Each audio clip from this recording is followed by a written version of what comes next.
Hello, everybody, and welcome to this latest Restorative Justice webinar on the intersections of restorative justice and the arts. My name is Brian Gum, and I'm the Distance Learning Technology Analyst for Eastern Mennonite University, but I'm also a graduate of the Center for Justice and Peace Building and a former student of Howard's. And in addition to the technology work that I do in higher ed, I also periodically teach restorative justice. So I'm very passionate about RJ and very excited to be able to help out with these webinar series. And so today, we're going to talk about the intersection of RJ and the arts. What I'm going to do is just give a very quick introduction to the WebEx software that we're using and show you where you can ask questions and participate in the conversation. If you look down in the bottom right-hand corner of WebEx, there should be visible a little chat box area with a place that you can put your mouse cursor and click on an area where you're able to type in a text message and then send that off. If you look directly above that, it gives you a place where you can select who you can send that message to. And if you want to ask a question or make a comment throughout any portion of the webinar, click that little drop-down arrow and select Fabrice, because Fabrice is going to be monitoring that and gathering those questions and comments and passing them over to Howard. So again, if you have any questions, send those to Fabrice. If you send them to me accidentally, that's fine. I'll pass them on to Fabrice as well. And so that can be the way that you all can participate in the course of this webinar. And we certainly welcome questions and comments, because that's part of how we want to spend our time here today. So without further ado, I'll turn things over to our host, Howard Zehr. Howard, you can unmute yourself and take it from here. Thanks, everybody. Thanks, Brian, and thanks to all of you who've joined us today for this webinar, probably the last in our series for this spring. I'm particularly pleased about this topic, intersection of restorative justice and the arts. Probably could have had a more poetic way of phrasing that, but anyway.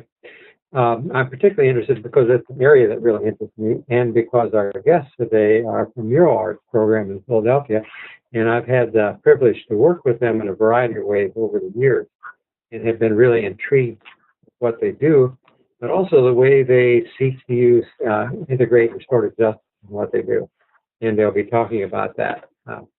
Again, as Brian said, if you have comments or questions, type them into Fabrice as we go, and maybe 20 at 15, 20 after 5, we'll switch over and start addressing those questions. Let me introduce three panelists we have today. Jane Golden is the Executive Director and the founder of Mural Arts, been with it a long time. You'll hear more about that history when she talks, I think. She's won a lot of awards. There's a few of them listed here, but there are more than that. Under her direction, Mural Arts has created almost 4,000 landmark works of public art in Philadelphia. She's co-authored 3 books about the mural, and she has a number of degrees, including some honorary degrees, an MFA from Rutgers University, where I graduated from my PhD, by the way, Jane. I don't know if we ever compared notes on that or not.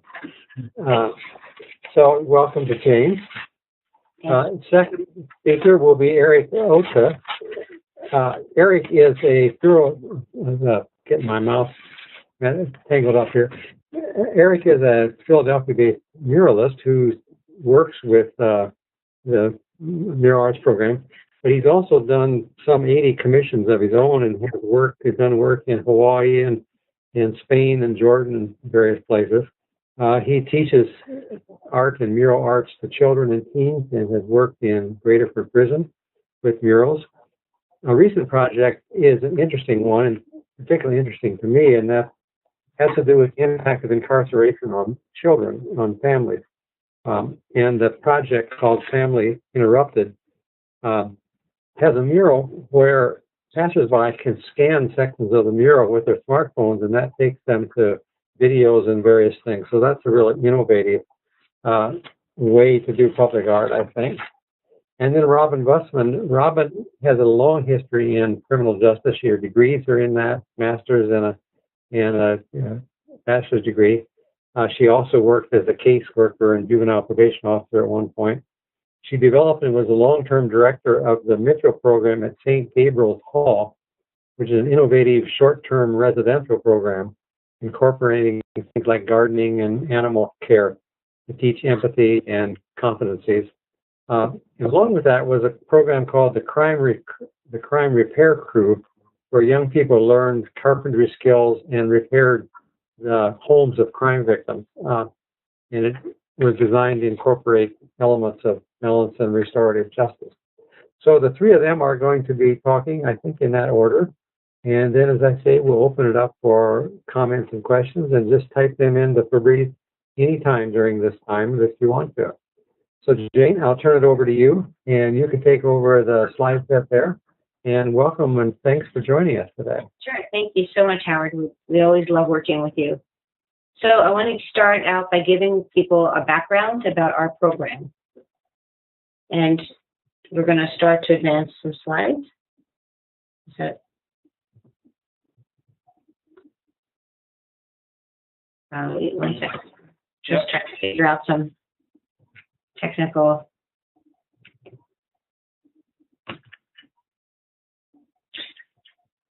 Yeah, we don't have control. Okay, let me do that right quick. Okay, so I've switched to... Great. Thank you. Yeah. Okay. And I'm going to pass back presenter control to you. And so now you should be able to advance those slides. Yeah. No. Yeah. Just do a quick mouse click inside the slides, and then you should be able to use. There you go. Okay. Sure. Okay, great. So our program started out as an anti-graffiti initiative in 1984 under former Mayor Wilson Goode. Wilson Goode was our first African-American mayor, and it was a really unusual time in Philadelphia because there was graffiti everywhere. It was what people call the social epidemic, and most people felt like graffiti will never go anywhere. It will never go away. It's an intractable problem. And Wilson Goode was really, he was visionary in that he said he wanted to work with, kids who were writing on walls, and he was very dedicated and committed to working in neighborhoods and communities. So he started the Anti-Graffiti Network, and I was hired to run a very small art component. And I had been doing murals in Los Angeles and believed deeply in the power of art to reach people, and that I believe then what I believe now, that everyone should have access to art. And I also thought it was a way to reach kids, although, I hadn't really worked with young people extensively. And I learned almost immediately that a lot of the kids who were graffiti writers had enormous talent, had been stealing art magazines, sneaking to the museum, and really had an uncanny knowledge of abstract expressionism. So I thought, there's just huge, raw potential here. So the way Anti-Graffiti was structured is that there were 10 community organizers and me. And I was given an assistant who was a notorious graffiti writer, which was really good because that was the way I was able to infiltrate the graffiti world. And I started to meet graffiti writers and figure out a strategy. The strategy was I wanted to do murals in the city of Philadelphia, and I wanted to work with the kids who were writing on walls. So kids could come in, they did their scrub time, they were sent to me. I could put them to work immediately because we had a pretty large budget. Kids could stay with me for long periods of time. And so we built this work development program that was built around the creation of murals.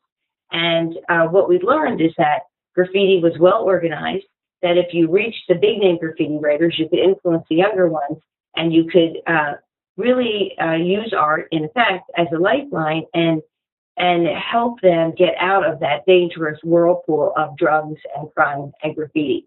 Because many of the kids who were writing on walls, they had enormous talent that had gone unrecognized, but they were really just walking that very thin line between a life in an institution or a life that was productive. So there you have a picture that I really love, and everyone really looks like so happy, right? Because they are signing a pledge where they swear they're swearing that they're never going to write on walls forever, which of course wasn't true. No one just went cold turkey, but it was a way in. It was a beginning, and there's always, you know, a structure in place. And at first, the kids were like, we don't want to use spray paint. We don't want to, you know, they wanted to write on walls. They wanted to be outlaws. But for the kids who liked art, they were intrigued. And so we started to do murals, small murals. We had not great paint. We had big brushes. Everything was sort of stacked against us. But what was really sort of spectacular was almost immediately, I saw how kids responded to art, like really in an overwhelming way. And for kids who really were interested in art history, we started taking kids to the Museum of Modern Art, to the Metropolitan Museum. We would go to the Philly Museum every week. And we started to, more importantly, deliver art in neighborhoods as a city service, which was remarkable and revolutionary and had not been done before. And so we were in neighborhoods where the only other visible city workers, actually, to be honest with you, were the police. And here we were, this group of artists, you know, saying, look, we want to change things. And people were like, who are you? And we were like, well, we work with the Antigraffiti Network. What do you want? And people were like, oh, no one ever asked us what we want. Things are done to us or not done. And people really felt like the only visual stimulation they had was billboards that advertised like alcohol and tobacco. And, you know, people said over and over again, you know, art's frivolous. Like, we want housing, we want jobs. But when we were really insistent that we wanted to co-create and collaborate with people and be really respectful and give voice to people's histories and struggles and dreams and hopes. And so when the murals started to go up, it was like audacious, right? It was sort of like, oh my God, this is my life represented on this big wall. And it showed people that not only that things could change or that people cared, it was that government could be effective and that their lives really counted. So this one is really important. This is actually a painting that belonged to a very famous artist, Sidney Guzman. It was a painting he had done that he had the Franklin Mint here had purchased. It was a very famous image. And the quote, "I am large, I contain multitudes," is actually a quote by Walt Whitman. But what was so interesting about this is that this site in front of this wall was totally graffitied. The site was filled with trash.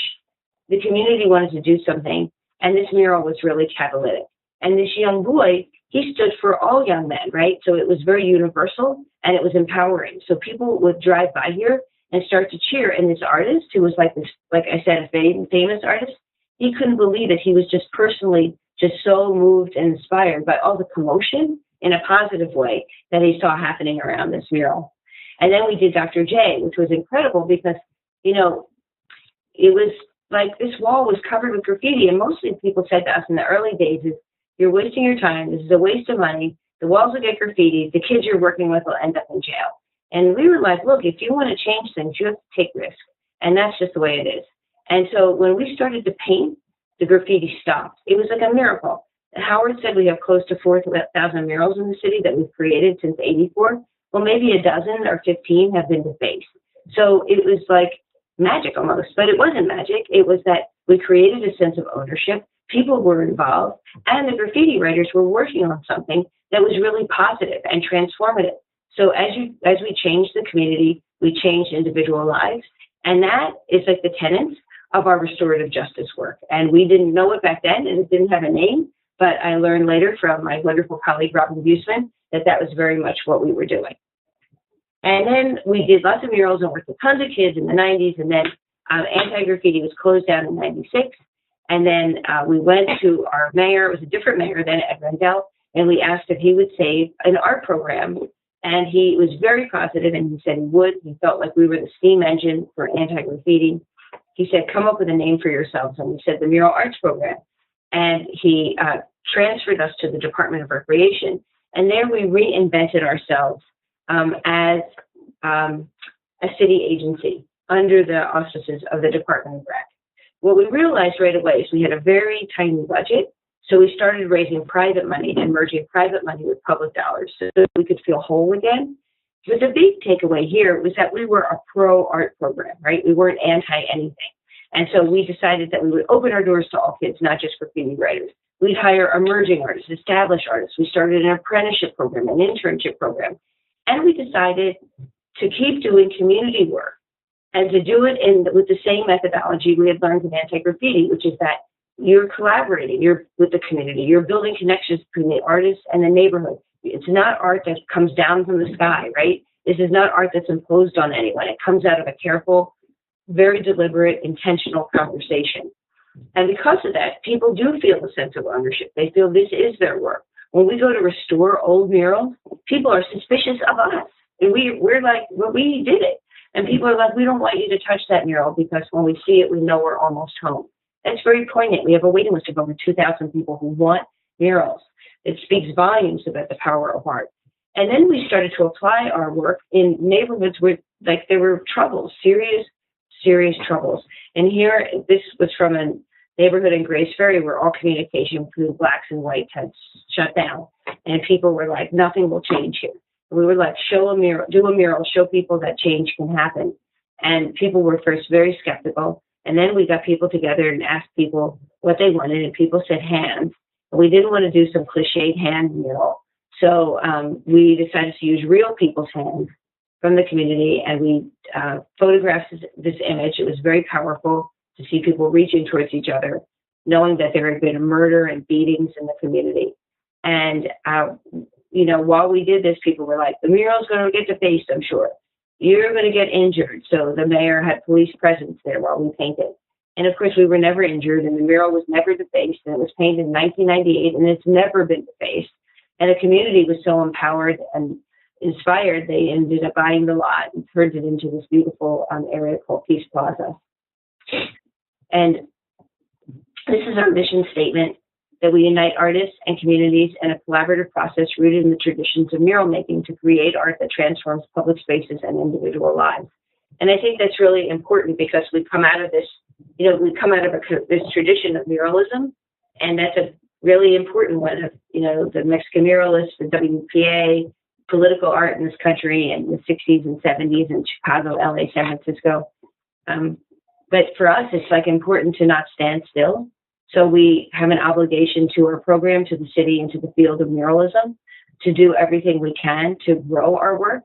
And that means not just growing it aesthetically, which of course we want the work to be great, but also programmatically. And I think that Robyn really represents that really well with the breadth of programs she has started here. And Eric, everything that he does with us has that sort of, has a real impact. So the question is, you know, how can we move the needle? How do we transform both individuals and communities? And you do it by doing really good art with a really good process.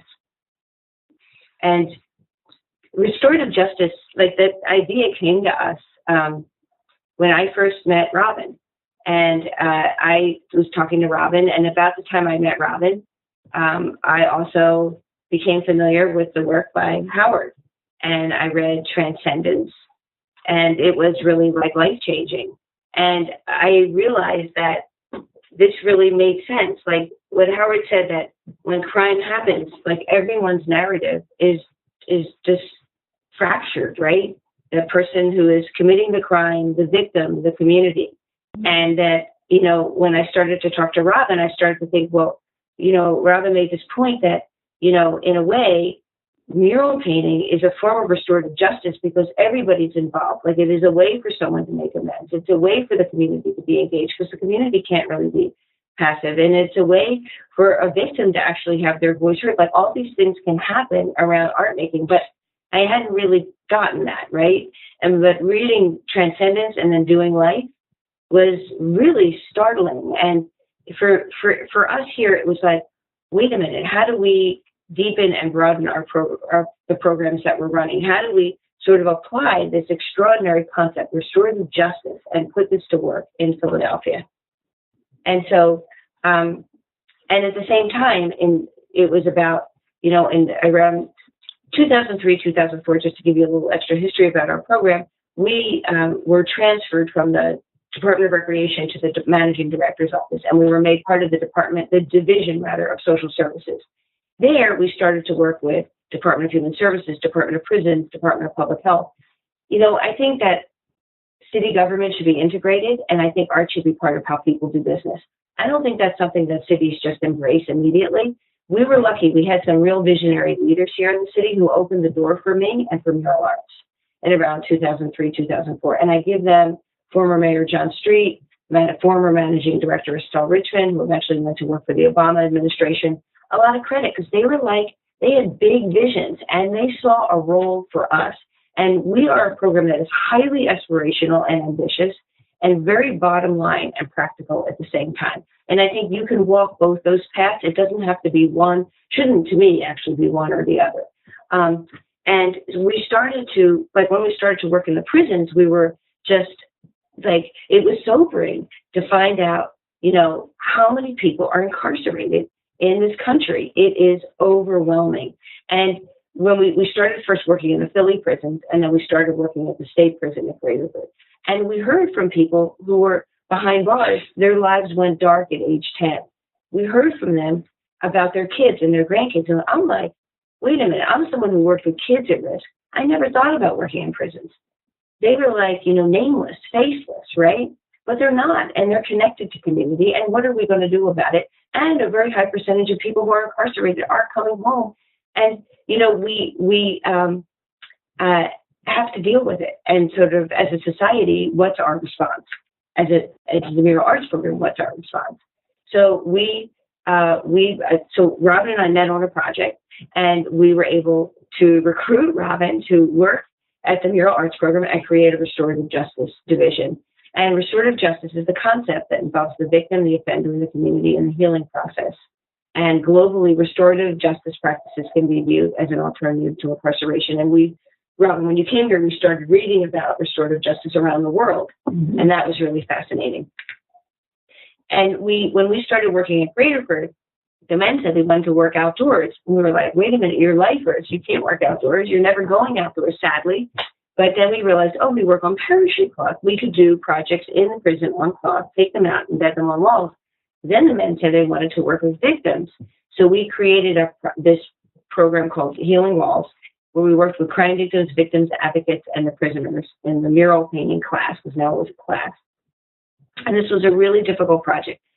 And we worked in part in the community and in part at the prison.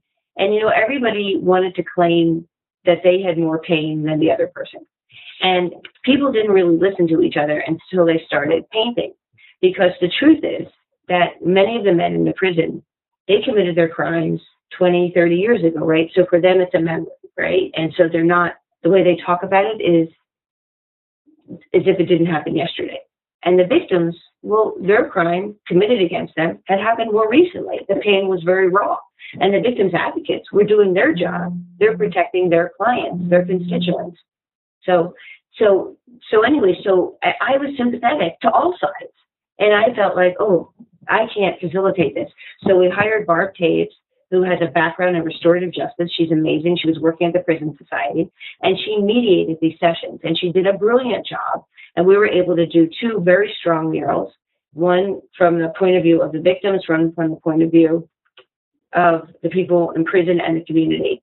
And both of them have something really in common that I think is, I say this now looking back, and that's you can see the hope, and you can see the resilience and the tenacity and the determination of everyone. And what came through in the project was just that. And people were able to eventually, and I think it came from painting together, put aside their differences and acknowledge difference, but shine a strong light on commonality. And the commonality was that everyone wanted a safer, better city. That's what we wanted. And so we were able to leverage the success of this project because it was written up in the news. It was like everywhere. And there was a documentary film about it, Concrete, Steel, and Paint. And we were able to raise money to really invest in a restorative justice division here at Mural Art. So it was really invaluable. And there we are working in the prison. And then we decided to do a major project about the impact of juvenile crime. And this wall is 1/8 of a mile long. It was a very difficult project. We worked with kids at St. Gabriel's Hall, which is a residential placement. We worked in the community, a community grappling with lots of issues around drugs, issues around gentrification, diversity, you name it, this neighborhood was grappling with it. And then we also painted part of it in the prison. And there's a church across the street, and we painted in the church. There we are painting the mural. You can see how we paint on parachute cloth. And about 3/4 of the way through the mural, there was a group of people who were very much against the mural. They said they didn't want a social message. They were, we think we tapped into a core of racism. It got very ugly, even though we'd had community meetings. We always have community meetings. And we had to bring in a Quaker mediator who negotiated with people. And we added some of the neighborhood heroes who had gone through hard times and had come out triumphant. And that was an incredible process because here, people were giving back by doing the mural. There was all this conflict and turmoil. And we thought, oh my God, everyone will be alienated. And at the end, it really challenged everyone to rise. And I think one of the hardest things in life is understanding another person's perspective. And this really asked all of us to do just that. So again, in a way, this is very much part of restorative justice. And it was restoring, I think, to all of us who worked on it. And then we did a big project about forgiveness. And do you want to talk about this? Or? Sure, yeah. So we'll get into forgiveness. So the Forgiveness Project was something we did in 2007. At this point, I had already been in Graterford for a couple of years. So I've been working with my group in Graterford, a little bit of history, for the past 10 years. And it's about a group of about 15 or 16 men. Most of them are lifers. Some of them are juvenile lifers. In Pennsylvania, life is life. There's no possibility for parole. Little background. And so we've been working together doing interior projects and exterior projects. And this project came around, the Forgiveness Mural Project. And there's a woman named Janice Burke and her son, Kevin Johnson. And Kevin was, his story made headlines a few years prior. He had been robbed for his Allen Iverson jersey and was shot and became paraplegic or quadriplegic, and he was confined to a chair. And it was a really tough thing for Janice and Kevin. Obviously, it was like a huge life-changing event. And the way Janice tells the story, Kevin eventually came to have a conversation with his mom and talk about forgiving the attackers, forgiving the people that had done this to him. And Janice had done this quite publicly by inviting, there was one young guy, Michael Whittington, who she had reached out to his family and himself and organized like a dinner meetup, and they had a conversation around his son, and publicly forgave them. And she says about that moment that it was being able to let go of that anger. It was something that really tore her up inside, and she was an extremely sick person. And the act of forgiveness, the act of, extending a hand and reaching out to these people and seeing, their, not so much their perspective, but just kind of seeing the people behind, like meeting Michael's family, that was a really a significant moment for her. And so Janice, was very much a part of this project and the driving force, and she would take trips to Graterford Prison with me. I think she made about 5 or 6 trips and told this story. At this point, Kevin had passed away due to complications with his breathing apparatus. So this project started to take on this memorial tone, but while also carrying the theme of forgiveness. And Janice told her story to my group, and that was a huge thing, I think, because, with the project with Zehr, the guys got a bit of the victim perspective, but, Janice was coming into this. She had never been inside of a prison before, so she had no idea what to expect. She had no idea that Pennsylvania is life without parole. She had no idea that you could have something like a juvenile lifer. So it was eye-opening for her as much as it was eye-opening for my group. And there was, nobody really knew what to expect, but there was a lot of acceptance on both sides. And it was really, really quite moving. And from that point, we started to develop a design and working with kids from St. Gabe's Hall in my group and Janice as well. And then we brought it to a community at 13th and Erie. And Janice once again came out and extended her hand and told her story to these people. This was the Erie House is the wall, and that's a woman's shelter in North Philadelphia. So she bonded with the mothers in that organization. And here's the mural features Kevin and Janice. And there was a lot of poetry and writing workshops that were done in conjunction with a poet, Angela Crafton, who would come out to Graterford with me and help facilitate events. So the design workshop started in writing and then became about imagery and design. The doves in the mural that are made out of stained glass signify the doves that were released at Kevin's funeral. And once we came to the neighborhood in North Philadelphia, kind of like what Jane had just mentioned, because this project was kind of conceived of outside the neighborhood, we found ways to involve people and get them on board with the project. And that was through writing as well. So Janice and I would come out and do workshops in the street with kids and people where they would contribute writing and help paint the mural and actually lay some glass tile down. And there's some shots there of the women from the Erie House. Mm-hmm. It's hard to see that picture, but that's a shot of the dedication in front of the wall. Okay, so that was a really big moment for us. And then in 2012, really in 2011, we started discussing ways that we can create this project with our group and make my class at Graterford a real focal point to steer a project about the impact of incarceration on families. And we had a lot of brainstorming sessions on what this could look like, how this could come about. Like, we wanted to reach out to the greater public that may or may not be affected by incarceration and get their opinions. So using our time and my group as sort of this think tank that we are, when we start to conceive of these projects, we decided on developing 12 mailboxes that were specifically designed for the project and sent out to different parts of the city and state, mostly where people sat and had to do a lot of thinking about the issue, mostly in prison visiting rooms, but we had some of the public defender's office and places like that, halfway houses. But then we had them in the public library. And the significant part of this project is Jane and I both wanted the conversation to continue.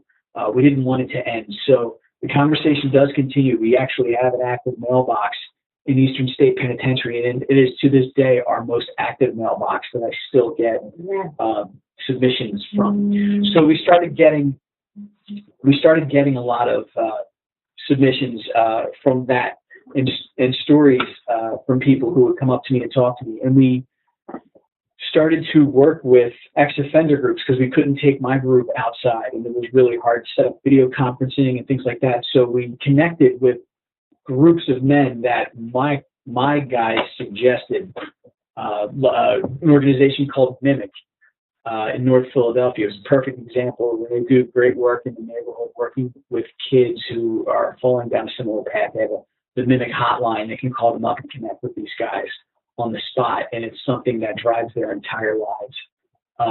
So we connected with people like them. We connected with men. They're in the top left here.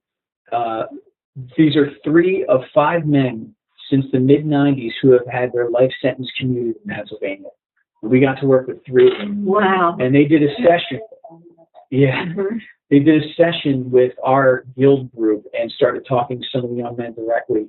So we had these really incredible meetings. And another byproduct of these projects is that you start to bring all these like-minded organizations together, and they start interacting with each other. They may or may not have known about each other's existence. So when you have all these people and all these things together, these events are so important. So I started recording audio, and I have so much audio of all the events that we had. And I started to cut them up to clips.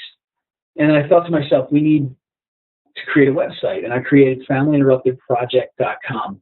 And that's sort of a warehouse for the mailbox submissions, the audio clips, and stories that people can actually email to the site and submit themselves. Let's see what this is. So it started to become this ongoing conversation that's housed online. And as a muralist, the challenge really is, you know, these projects are getting so huge in scope and ambition. It's how do you make people aware of the 6 months to a year that preceded this project, where all these people came together. And I thought to myself about all of the, just the massive wealth of like information and stories that we collected. And I decided to weave the mural into the website. And I did that through the use of QR codes. And I did a lot of testing, and I figured out how I could play with the codes and use the colors, and reverse them, and be able to incorporate it into a design that wasn't a straight up black and white thing. And so that opened up a lot of possibilities. So the mural that results has 22 scannable QR codes. And I did this for a couple of reasons. To connect people directly with the site, most of the codes lead to audio clips from those events that I spoke of. But some of the codes are very practical. They lead to the resources page of the website that can connect people to, you're somebody who knows someone that's in jail. You have a loved one behind bars. You have no way to access them or get a bus across the state. The resources page can take you to that. Some of the biggest codes allow you to submit a story on the spot, and that's been used a few times. But I knew that this would be significant because you wouldn't have to be in North Philly to interact with the mural. You could interact with a good photograph of the mural and scan it and hear the audio just as well. In fact, right after the mural was finished, it became a part of an exhibit at the Philadelphia History Museum, and they had a giant 14-foot wide print of the mural that you can scan and listen to on the spot. And it was really something.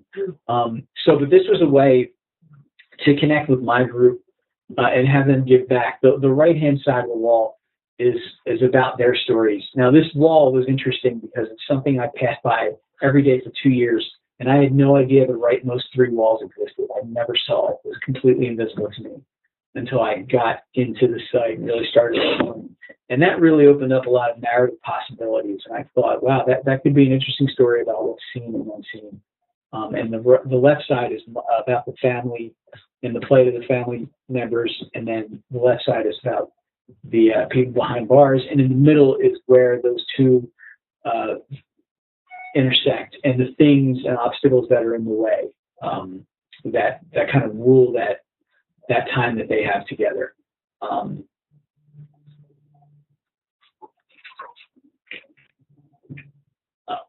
So I think some more of yours are in this you can add when I start talking. Okay.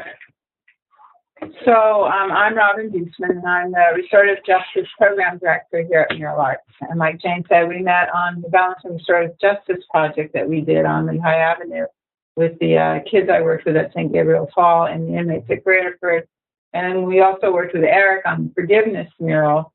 And I found it fascinating, the painting of the mural and the discussions that happen around the mural when you're painting it, the conversations with the men and the kids and the victims, such as Janice. It was just, to me, an ideal intersection of art and the criminal justice system and restorative justice. So like Jane said, I came to work here about 7 years ago, and we did some mural projects around restorative justice and reentry work. We also have a large program at the county jail here in Philadelphia. We were doing art instruction there. We have a program in the Juvenile Detention Center, which is now called the Juvenile Justice Services Center, where youth are detained. And we still have a program at St. Gabe's. And at one point, we had a program inside our family court called Art Court for kids that had to do community service work. So we've kind of really tried to use art and mural making and community involvement as a way to engage people involved in the criminal justice system in transforming their communities and repairing the harm that they've caused by whatever criminal behavior they were charged with. We don't get into exactly victor-offender mediation, so to speak, but it empowers them to do positive things in their community and also developing competency skills. In Pennsylvania, restorative justice, balance and restorative justice is written into the juvenile law. And when I was a probation officer, we were given a lot of training on restorative justice and how it's implemented in the criminal justice system. So, and I like the concept. I like the idea of giving back. I like the idea of teaching competencies. I like the idea of engaging the community and what's happening in the criminal justice system. So I was real fortunate to come to Mural Arts to further that work using art and murals. We created a program about 4 or 5 years ago. We had an informal program where guys that worked inside the prisons, if they were released, could get jobs at Mural Arts, whether it was helping to paint a mural or put up scaffolding. In fact, Michael Whittington, who was involved in the forgiveness mural and the shooting of Kevin, was one of the first young people that was employed by Mural Arts. And now he's still here, and he's our guild coordinator. But so Jane had really made commitments to a lot of the guys in prison when they got out to hire them, but we didn't have a formal program. So we developed a program called the Guild, and what it does is you get paid, and it's with the county prison and some guys from Graterford. And we have one man that was in federal prison to be employed when they get released or on work release to work in our program, and also with the probation department. But what you're looking at is not really the Guild. It's the kids from St. Gabe's painting a mural at a victim agency in an area called Germantown called Every Murder is Real, which we have a big collaboration with. And we did some interior murals in their rooms where they do therapy and group work with victims of homicide. So we always try to do projects that are part of restorative justice. And here they are finished. So these are the children's area inside the agency. Now, this is a Guild project. This is on the side of a methadone clinic. By the way, this looks beautiful. I went by there yesterday. Yeah. This is how it looked before, after the weeds were cut down, but you can see the graffiti. We did a huge mural on the other side of this building. It's the old Stetson Hat Factory in Philadelphia, but now it's a substance abuse clinic. And they came to us and said, well, the other side of the building doesn't look so good, and our staff wants a place to go sit outside with the clients and relax, or for the clients to relax. So we employed the Guild program, and there they are taking a break, but they worked on this garden and mural with the muralist and did complete transformation of, that's part of the mural in the yard. And there it is finished. They built the benches from by hand. That pergola is recycled wood. They did the landscaping. They painted the mural. And now the staff can go out there and sit. And this was a weed-infested lot. So it's a win-win-win for everybody. The people that have to go to the clinic, the guys learned carpentry, landscaping, painting, and so that's kind of our approach in the Guild. Here's another project we did. We work a lot with community gardens, which is, as you guys probably know, is a real big thing now in city gardening. They're everywhere. Raised beds, growing vegetables, eating healthy. So this was a great project with a local restaurant. And we made the raised bed. You can see the brick wall there where we did a mural, and you'll see that in a minute. The guys did carpentry. They built an outdoor kitchen where neighborhood kids could learn how to use the vegetables and eating. We built a farm stand so they could sell their produce on the corner to local people. And local people have beds in here too, as well as the farm and the restaurant. And then we always have community days, and you can see it in the corner, a family helping paint the mural. So there's interaction between the Guild and community, so they're really seen in a great light. So it's really gives them a lot of pride. And that's the finished mural along the wall there. So it was really beautiful. We do a lot of rec center work because Philadelphia has a lot of rec centers. They're on practically every corner. And a lot of them are kind of run down because there's so many of them and there's not enough money to take care of everything that needs to be done. So we renovate rec centers, basically. And that's a rec center before we did it. This is with the county jail, the Guild members. They came out and looked at it with us, and we had a community meeting, and everyone said they wanted benches where the kids could sit, because you can't see it, but there's a playground on the other side. And the idea of stoops, you can see in the lower picture, there's a form that the guys built. They learned how to make forms for concrete. They poured concrete.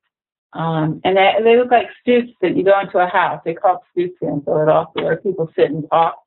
And in the top picture was a fenced-in patch of pretty awful stuff going on in there.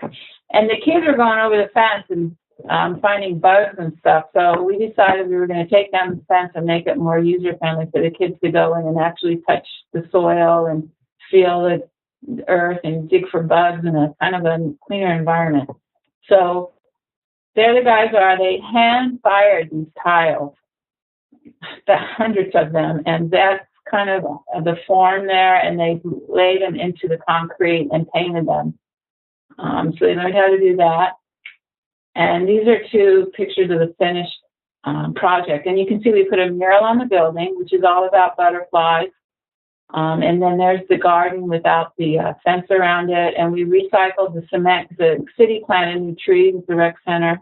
We did benches where the kids could sit. There's the playground in the background. And we planted some low-maintenance landscaping in that little patch. So it's a complete transformation of the space. Here's a center we did in South Philadelphia with juveniles. It's a real melting pot area of Philadelphia. So we did a whole series of different people from around the world and maps of the continents so the kids could go up and look where they come from and also where their friends come from. So there's that finished project. Here's another rec center we did in a pretty drug-infested area of North Philadelphia at 12th and Cambria. This was it before, and here it is afterward. And this one incorporates mosaic work. So the guys learned how to cut glass, install mosaic, and did a beautiful transformation. And the people that lived around here wanted to see a garden and wanted a peaceful scene. So the artist kind of incorporated her style of graphic design with flowers. It's really beautiful. There we are painting with the kids in the neighborhood. We had a paint day there. We always do paint days, so we love to interact with the neighborhood so they can own the mural. So in that sense, Jane didn't mention that. They very rarely get to say because everybody helps to paint them and they look out for the mural. This is a great project we did in a kind of a Tony area called Old City where there's a lot of art galleries. And so it was a really great project because it's the site of a new museum for woodworking. It's called Center for Art and Wood. And they just moved into this space and they wanted a mural on the side. So the guys got to find out all about wood as art because they had a fabulous collection in there. And they worked with an artist and came up with this beautiful mural. And the patterns are the objects inside the museum set on the outside. And this mural was done in a unique way with vinyl. So they got to learn how to cut vinyl and do different kinds of techniques. So the whole point of the guild is to reduce recidivism of those people that participate in it and to find employment, teaching job skills, how to show up on time, how to follow directions. We have a job developer that works with the people in the guild to find permanent employment. We have a number of employers that will hire our graduates. So we're really pleased with it. And we probably serve, I would say, 40 to 50 people a year in that program. It's a 4 to 6 month paid program. One of them actually works two of them work full-time for Mural Arts.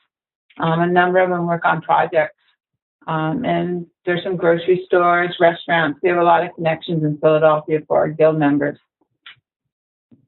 Oh, here, Eric, this is one of your murals. This is a mural we did last year. I'll let Eric talk about this. This was a great project we did in honor of social workers. Yeah, this project was brought to Jane by Anne-Marie Ambrose, who's the commissioner at DHS, and she really wanted to have a mural that paid heed to the work that social workers do in the city. They have a very dangerous job. It's a very thankless job, but they do it. And they wanted to shatter the preconceived notion that they exist to basically destroy and break up families. So we, in a lot of ways, like Family Interrupted, we started the project with lots of audio and storytelling. And this is the final result. It came about through lots of interviews with different social worker organizations and individual one-on-one interviews that I sought out and conducted myself with different social workers who may or may not have been focused in child welfare. And the design was developed with the community, myself, but also the group in Graterford, because we knew that this would be a project that we would be working on together. Let me go back to it. And the mural itself, to add an extra layer on top of this, this is the second oldest firehouse in the city of Philadelphia. and I believe it's the only one left with a fire pole. They don't use them anymore.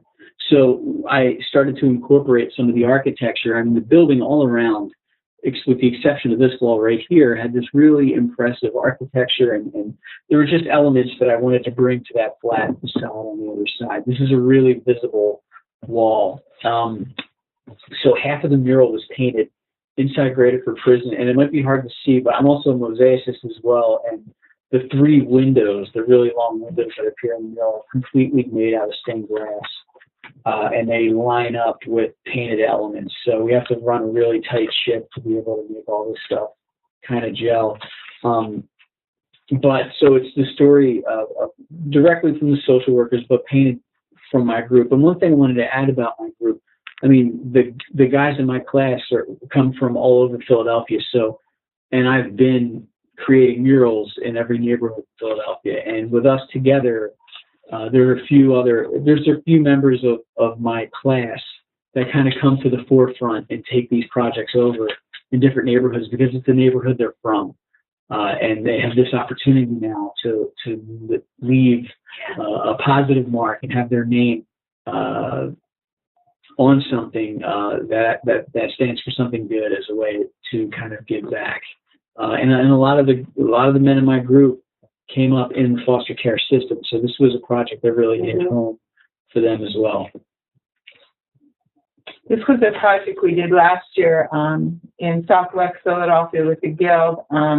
It was an older mural. A lot of times we'll go over older murals because they start falling apart and failing, but this was in honor of a young man that was murdered in the area named Shirky Wortham, and he was actually a part of Mural Arts when he was coming out of placement as a juvenile, but it turned his life around and was really doing well, and was murdered, and we did a mural in honor of him, and that's the finished mural. And his poetry, he wrote a poem called Paint Me Like I Am, and it's right next to the mural. This is another rec center we did last summer called Star Garden. It had an older mural on it, and we redid the whole thing all the way around with mosaic and paint. And there it is finished. It's just so beautiful now with color and glass work. And this is in an area that's kind of gentrified. And they were welcoming to our guys. I always explain that, what the program is and who's working there, but it was a really wonderful experience for the men and the neighbors just to see, well, people in prison might have committed a crime, but they're not necessarily bad people. I think that's our last slide. So I guess, are we going to be open to questions now? Yeah. We have a few, but thank you so much. But I have a couple questions too, which I'll integrate here. But before we turn to the questions that have been sent in, Robyn, could you say something? The Greenfield Restorative Justice Program had an interesting mention to it, and it wasn't just paying back, but it was trying to reconnect people with their community and the cultural elders in their community. Could you say a little bit about that project? Probably Jane could talk more about that because I wasn't here at that time. You came right after that.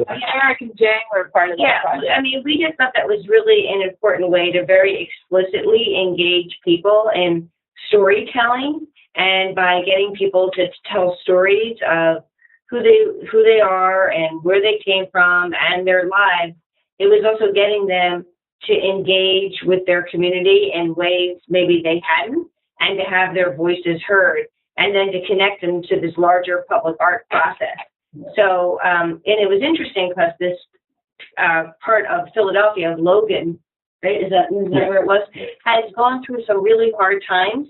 And I think people there have, quite frankly, felt invisible. And so this was a very important project that we did. And we connected with a center in Logan. It's the E3 Center, which is an empowerment center. And they work with kids who are at risk. Some of them were on their way to or out of placement or jail. And we hired somebody to work as an ethnographer to connect with these kids and create this curriculum around interviewing. And they were the ones to lead the discussion, to connect with people who were longstanding members of Logan. And Logan is a really integrated, interesting neighborhood. There's a big Cambodian, Laotian, and Vietnamese population in Logan. So we were reaching out to all different people about their stories of immigrating to the neighborhood, how the neighborhood's changed. And they were the ones to drive that. So that gave them the power to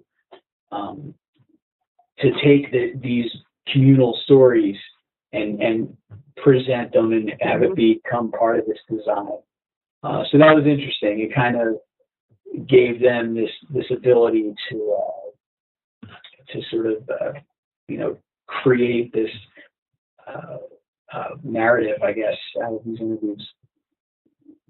Yeah, I had the privilege of being involved in that one. It was so much fun. I was, the kids were interviewing these cultural elders, and then they come in, and I would do their portraits. The kids kind of helped me do their portraits and stuff. It was a lot of fun. Yeah, that was a great project, Howard. Yeah, it was fun, and there's a little book came out of that about that project. Yeah, very restoration. Yeah.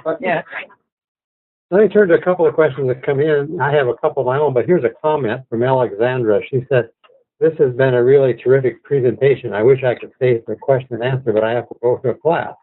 As a prison arts volunteer in Toledo, Ohio, this is incredibly inspiring and gives me hope for expanding the work that I do. Thank you for the webinar." So that's nice. you see you're having an impact here. Amanda, who does public art herself, has asked a question. You're doing a lot of work at the individual and community level. Have you had any ideas about how to use that momentum to work towards transforming systemic and structural issues on a larger scale? I know that's an issue that Amanda wrestles with, and she'd like to hear how you thought about that. Well, we're right in the middle of a big project right now on the whole issue of mass incarceration, because we really do like to advocate for change in the system. And Eric is involved in this. We're searching for a wall for the mural, but we also worked with a graphic designer, and we sort of did the same process we did on Family Interrupted. We had numerous sessions throughout the city in the fall in different sites about the issue. We had a presentation from a filmmaker, and we gathered a lot of information out of that. Came some graphic design posters, and they're right now on Regional Rail, just sort of pointed, beautifully designed posters to get people thinking about the issue of why we have so many people in prison. So we're using art as a means to get the issue out there. We just had a symposium last week with this Secretary of the Department of Corrections here. Glenn Martin was here talking about the issue. A lot of people involved in the issue. So we, like Eric mentioned earlier, we just networked with a ton of different groups doing work around that issue. And it's done in a way that's very public, that, these issues haven't been made this public, to sit in a bus and look up and see this, or in the train station see these ads. It's really interesting, and it's brand new, and it's just happening now. So I'm interested to see what comes of it. But I also think that it depends how you define systems change. I mean, I think that if you look at the way we work with city government, I mean, to me, that is a system that has changed, because the Department of Human Services could take that $1.8 million. They could do something else with it. They don't have to invest in art programs. So to me, that was a concrete change that happened as a result of programs that happened in the early 2000s, where we were able to prove our work, right? And we went in and worked and worked and worked like the little engine that could. And eventually we were able to shine a light enough on the work we did, so people said, well, this really has value, and we're going to integrate it and make it part of how we do business. If you look at our prison program, I mean, I think it's a miracle that the men at Graterford are paid a stipend to create art. I mean, they're also making shoes and socks and doing things that people do in prison. But the fact that the Secretary of Corrections, who was very conservative, came down, observed our program, and then he, along with the superintendent, said, this is really valuable. It can meet a need in Philly. These guys, Mural Arts is a huge waiting list. They can give back to the community, so it's restorative justice, and we're going to pay them so they feel good about it too. So to me, that was the system changing. If you look at when we got the city of Philadelphia got a federal stimulus grant, Howard, it was a huge grant, right? And the deputy mayor of public safety, big shot in city government, he has to decide, he and his committee decide how they're going to divide up that money. some go to the police, some go to the DAs, and he made the bold choice to give some to the mural arts program. That to me is systems change, because the system is bending and opening to a different way of working.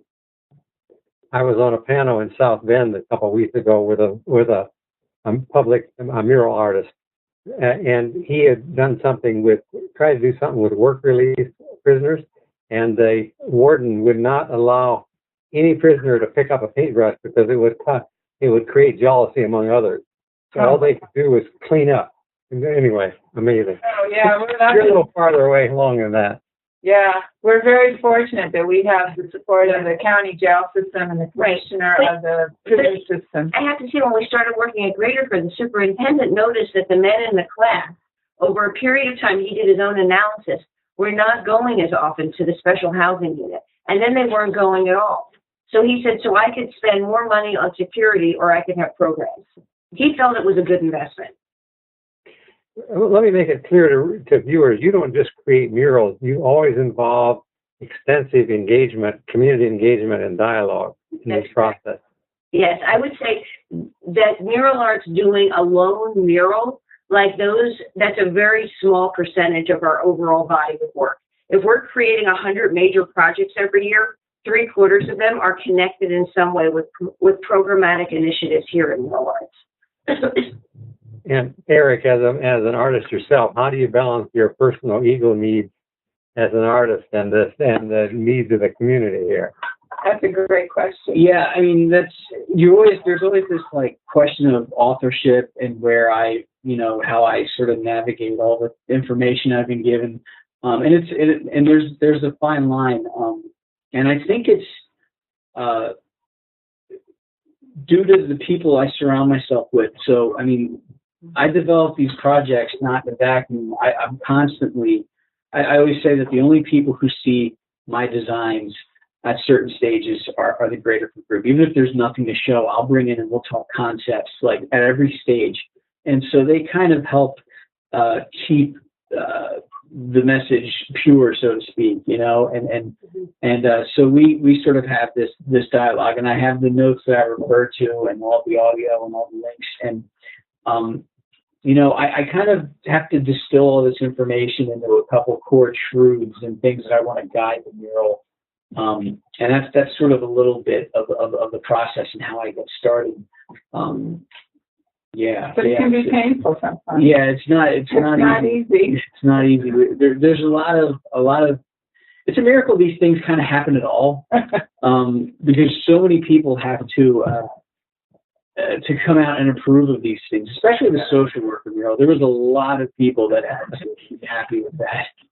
And then you start putting it up, and you hear from people that haven't come to the community meetings when they start seeing it. Yeah. So I mean, things always kind of change, but I feel that, it definitely helps to kind of be without ego in these cases and really be a good listener. Like the project I did in Hawaii, which had a lot of links to restorative justice in a lot of ways.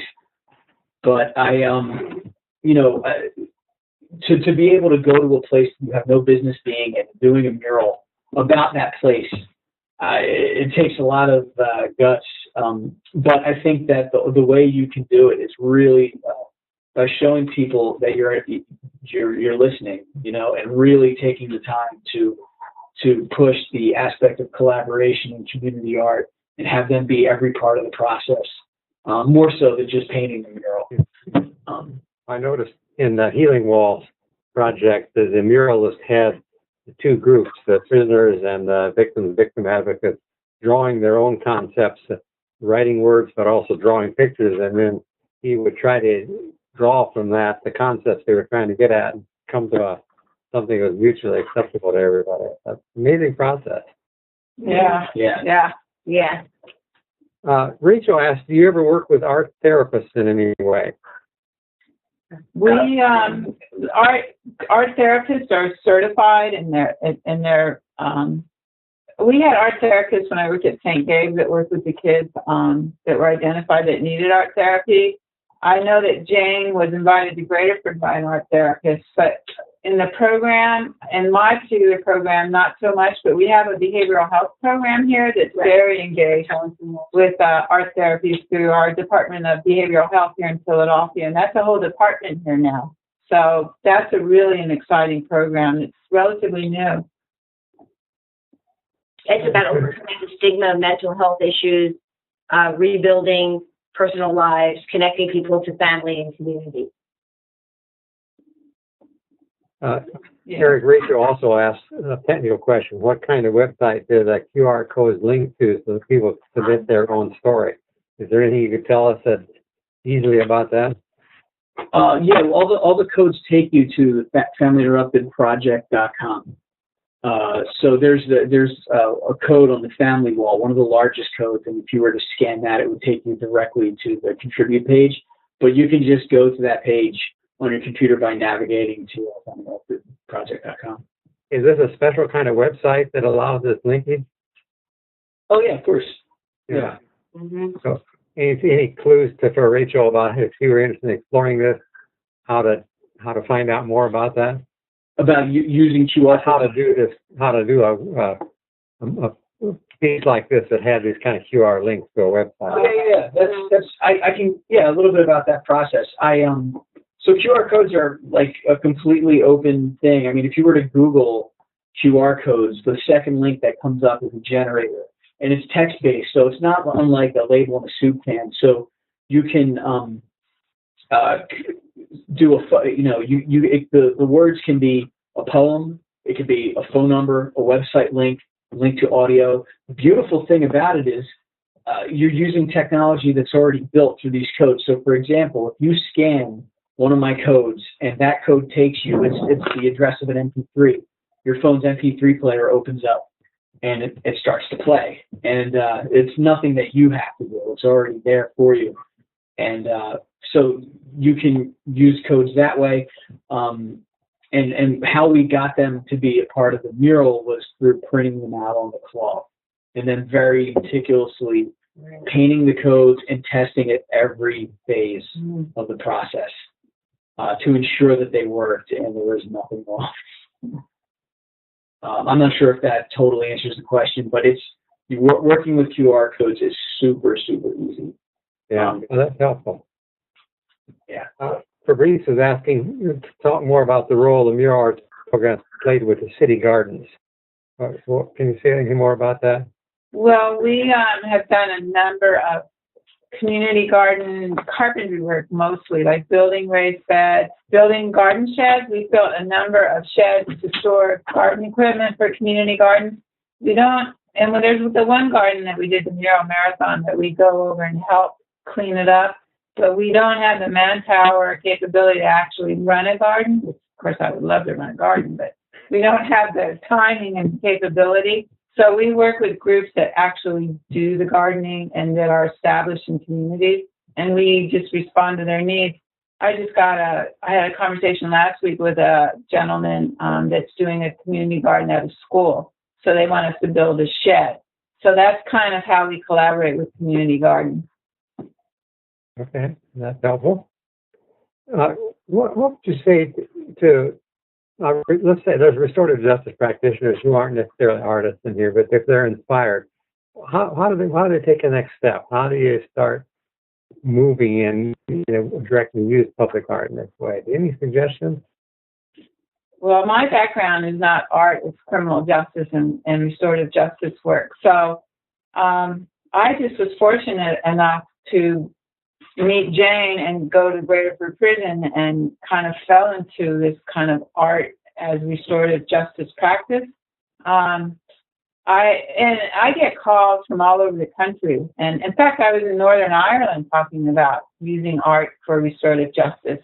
Because in Northern Ireland, there's a lot of murals, mostly surrounding the conflict there. So a lot of people, we go and talk about it, or people call me or email me, hey, we want to do a project. Do you have any ideas? But the main thing is involving the stakeholders and community with the idea. And funding, of course, is always, getting funding. Because the mural process, we pay our artists pretty well. And, it's not an inexpensive undertaking by any means. So it's a little complicated, but it's well worth it. I would imagine the key is finding an artist who's willing to set his or her ego a little bit to the side and work and engage with the community. That's key. And also with the population that we work with, not everybody can work with this population. I mean, Eric is amazing working the work that he does and with the community. I'll take Eric with me to a community meeting. He's fabulous with people. But you have to have the right, and he's an artist. It's a rare combination of characteristics. It's a difficult thing to kind of navigate how to do a program like this in the prison. You really have to have the trust of the prison, and I mean, at the end of the day, they're really interested in the accountability. They want to make sure that what you're bringing in there can be accounted for and is safe. And but I think that it's really easy to work with populations of kids who are just at the beginning of this, who are at the beginning of being in the system under house arrest. We did a program once about restorative justice, teaching different restorative justice sort of mediations and alternative ways of conflict resolution. And we work with kids at every stage of incarceration. So starting with kids under house arrest that were really young. And I thought it was really interesting, the willingness to hear the message and be a part of the program, because as these kids sort of advanced in severity, like once we were in HOC, House of Corrections, working with kids who were just at the beginning of leaving once they turn 18 to start a life sentence.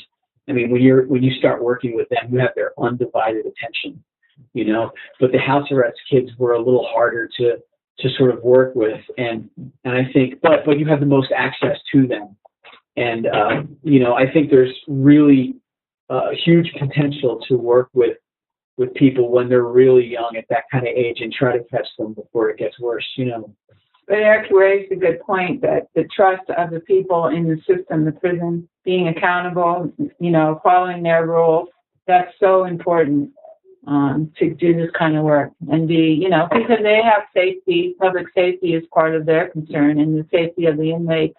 And we have a great track record of, holding people accountable and really finding good artists and instructors that can work with the population that we work with. So it's really a combination of a lot of different factors. Yeah. We have a superintendent that had a treatment background, and he wasn't a major that had been promoted to superintendent. So he was very sympathetic to the plight of our program and what we were doing with the group, as opposed to, if a mayor or a major had gotten it became superintendent, where it would be very punitive and it would be a different environment, and I think you really need people like that in power to sort of give you an open door. And Jane likes to talk about how we made it through 5 mayoral administrations. Four. Yeah, we made it through 3 administrations in Graterford. Yeah, which is amazing. And that's almost, I would think, a little harder. But if we take the healing walls as an example, the process was you had these 2 groups, and the concept began to emerge, and then once they've approved of the plan, the drawing of the mural, then it's turned into a paint by numbers kind of a thing, and then they painted it together, the victim advocates and inmates, and what was so significant there was the depth of the conversation that happens while you're painting. I mean, the act of having something, instead of just sitting in a room talking, the conversations they had went so much deeper than it would otherwise. Is that characteristic of your murals, that you have these kind of conversations as they're painted? Yeah, I mean, I think that's why the mental health commissioner in the city of Philadelphia, who comes from Yale, who's a visionary guy, feels that we're an alternative therapeutic model, because he feels like, he can send bureaucrats into neighborhoods and say, oh, we're from the city, we're here to help you. And people go, go away. They've received no services or bad services. He has people involved in a public art project, and people start to feel safer, better, more connected, and start to open up, and then are sort of more eager to get the treatment they need. I mean, it defied anything any of us ever would have thought, only it's evaluated by the Yale Medical School now. So in a few months, we'll have real data that points to this.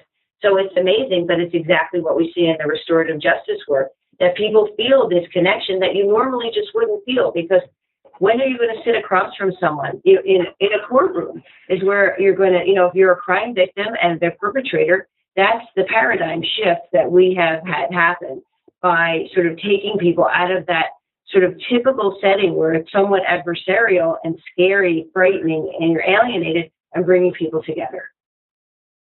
It's pretty remarkable, actually. Yeah, that's what attracts me. So, yeah, the balance and restorative justice. I personally didn't think it was going to be all that great. I didn't want to go into the prison and bring these young boys into the prison and meet these lifers that had committed murder. I was willing to try it, but I was amazed when they started painting, how they were just talking. And I started talking, because you're just painting and talking, and it was like, wow, it opened my eyes. So I was really impressed. And Robyn Buseman, one of the first community meetings she came to was 200 people screaming at each other.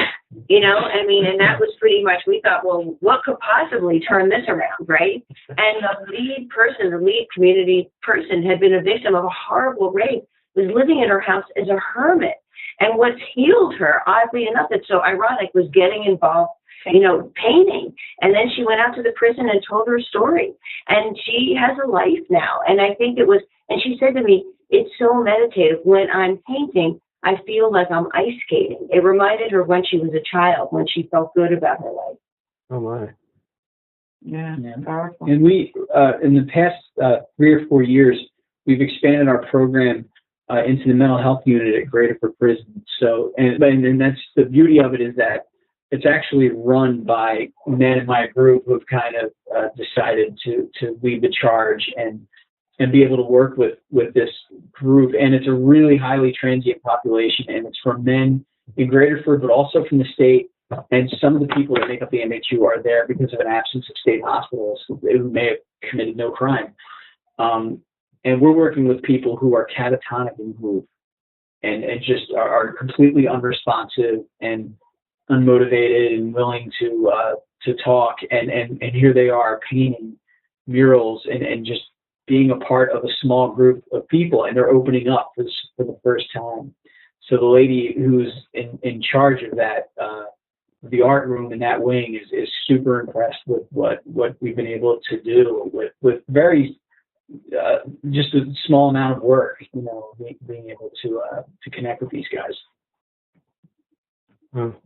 We're going to start wrapping up here a little bit. I'll give you a chance to anything else you want to add, but also I'd like you to tell us a little bit about the new book, Mural Arts at 30. I should have made sure you had a picture of the cover up here, and maybe something about concrete, steel, and paint, or I can say something about that. The 2 resources. There's the book. Good. Tell us about it, Brandon. Well, it's wonderful. And Howard has an essay in here. We have 2 coffee table mural books, and we wanted to do a third. And Temple Press encouraged us to do, first they said a how-to book, and we're like, oh, that sounds so boring. And so then my colleague, Dora Jacobson, came up with this idea that why don't we look at people who are well-known in their field, their respective fields, but fields that intersect with our work, and have them look at our work through the lens of their practice. And so we look at restorative justice with Howard. We look at community development with Jeremy Nowak. Cynthia Weiss from the Marwin School in Chicago wrote about art education. We just have a number of really wonderful essays. And then we have beautiful photographs. And the idea is that this is a book that I think is both, it's academic, it's interesting, it's moving, and could inspire a city or a single person to go out and make a difference. And I also think that the pictures are so captivating that they also tell stories in themselves. I also think it's an important book because it captures the depth and the breadth of who we are today in 2014, and that you can see the evolving practice of the Mural Arts Program at work when you look at this book. You see an organization that is curious, that is reflective, that has been growing, that sometimes fails, but fails forward, that takes risks, and that ultimately believes very deeply and passionately in the social power of art.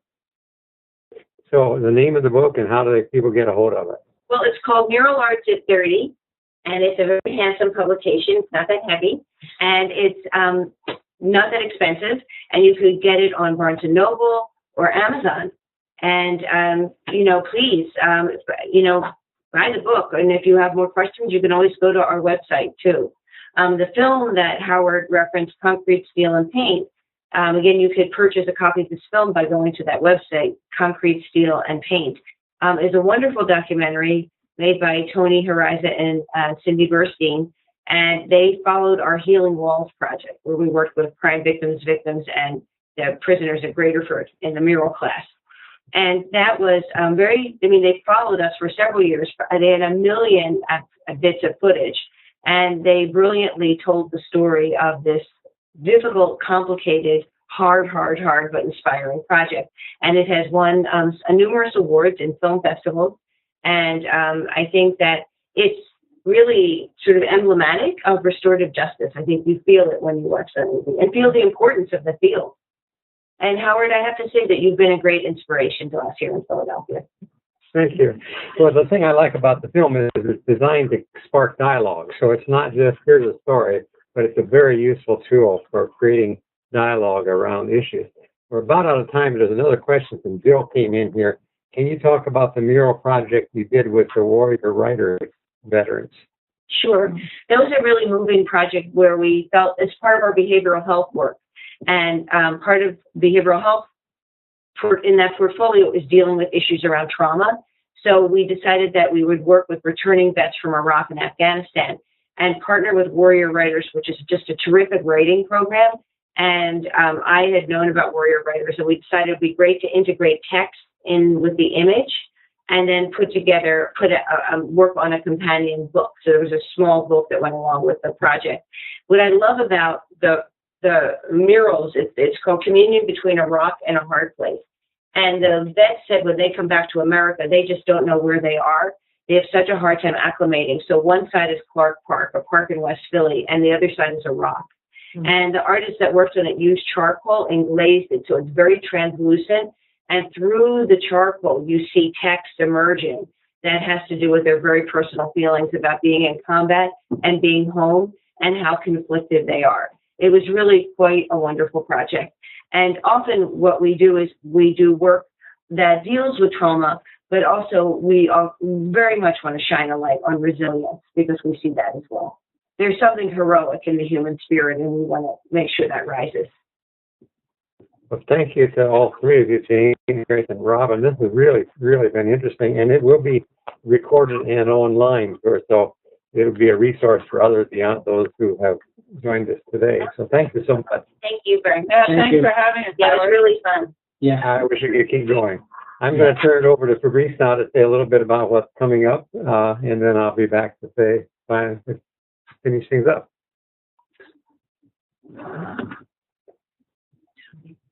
All right, everyone. Thank you for attending this webinar. This was the last webinar for this semester, and the next webinar has been postponed for next fall. Please be on the lookout for that. But I really urge you guys to go online at emu.edu, CJP Restorative Justice Webinars, to sign up for any updates of upcoming events and webinars we will have. So, and I want to say thank you to the presenters. Again, you guys did an amazing job, very inspiring process. We have 2 classes and some peace building institute that I urge you guys to sign up and or spread the message. First is the impact of social issues and restorative justice, and restorative justice to promise to challenge, which is going to be taught by Carl Stauffer. And I really urge you guys to sign up for this class because if you really want to dig down to the theories and practice of RJ, these classes are going to help you understand more profoundly. We also have STAR, which is strategies for trauma awareness and resilience, which deals directly with trauma. Please also look into them to sign up. There's the level 1, level 2 from May 26th to June 3rd. And also the second one is April 28th to May 7th, which is actually happening next week, but I'm pretty sure this one is filled. Also, I'm part of the Master's Program in Conflict Transformation, which is really practice-based.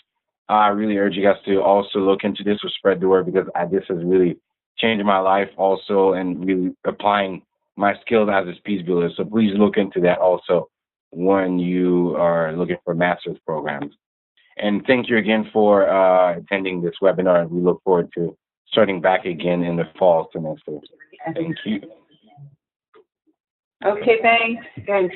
Thank you. And for those of you who are listening, if you have ideas about topics you'd like to add in our webinars next fall, just drop us a note.